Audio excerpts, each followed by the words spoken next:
जय शनिदेव। बोलो श्री शनिदेव महाराजनी। नमस्कार। आज शनि जयंती આપણો હાથલા ગામ જે હજારો શ્રદ્ધાળુઓની આસ્થાનું કેન્દ્ર છે અને આજે શુભ શનિ જયંતીના અવસરે એક વિશિષ્ટ આયોજન કરવામાં આવ્યું છે।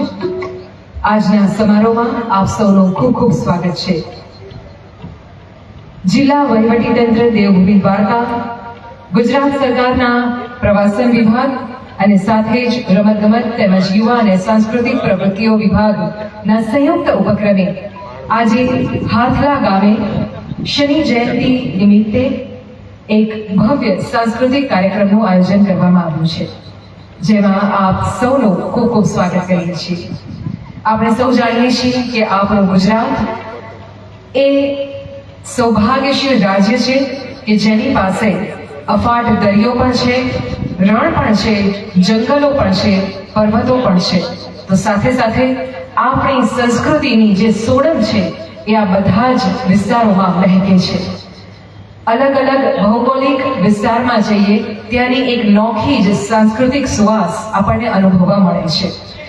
એટલે ભૌગોલિક પરિસ્થિતિ અને સાથે ત્યાંની લોક સંસ્કૃતિ એનું તાદાત્મ્ય ગુજરાતને જે મળ્યું છે, આપણો આ વૈભવી વારસો, આપણી લોક સંસ્કૃતિ એ જીવંત રહે, આપણા લોકોત્સવો ધબકતા રહે અને એ રીતે આપણી સંસ્કૃતિને પણ પેઢીથી બીજી પેઢી સુધી આપણે વહાવી શકીએ એવા ઉમદા વિચાર સાથે રાજ્ય સરકારના આ તમામ વિભાગો એકબીજાના સંકલનમાં સમગ્ર વર્ષ દરમિયાન વિવિધ આયોજનો કરતા હોય છે।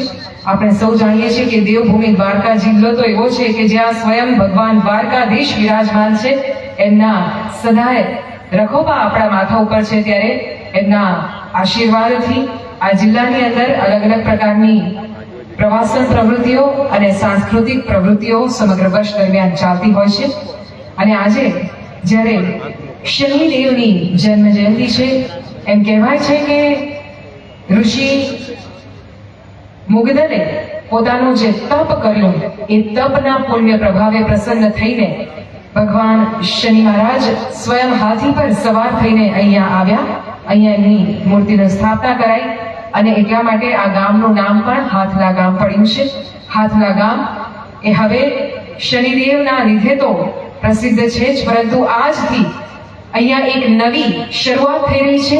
સંસ્કૃતિ અને આપણી જે લોક પરંપરા છે એની વાતોને અલગ મંચ મળે એ માટેનું આયોજન સૌથી પહેલી વખત હાથલા ગામે થઈ રહ્યું છે।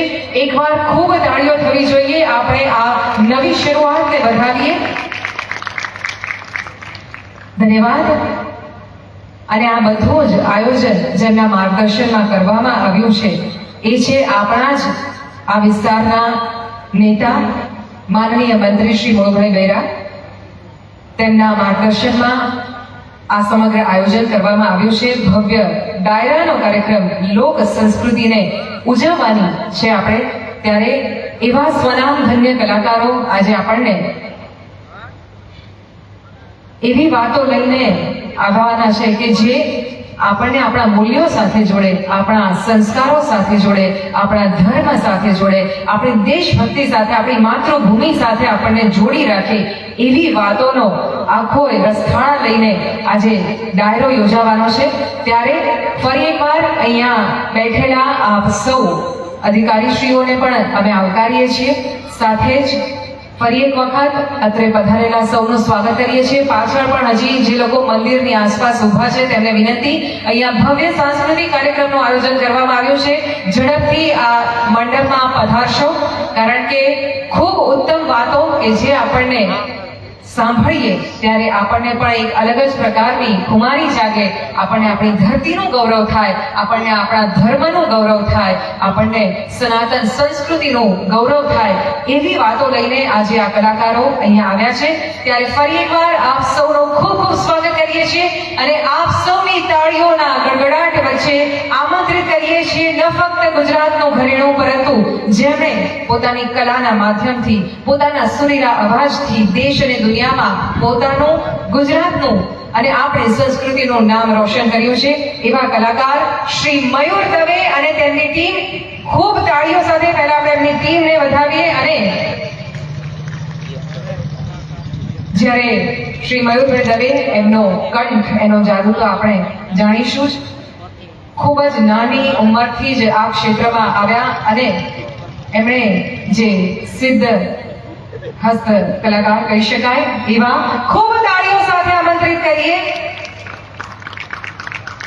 ગુજરાતના ગૌરવ સમાન શ્રી મયુરભાઈ દવે કે જેઓ પોતાના અવાજના જાદુથી હવે અજવાળા પાથરવા આવી ચૂક્યા છે.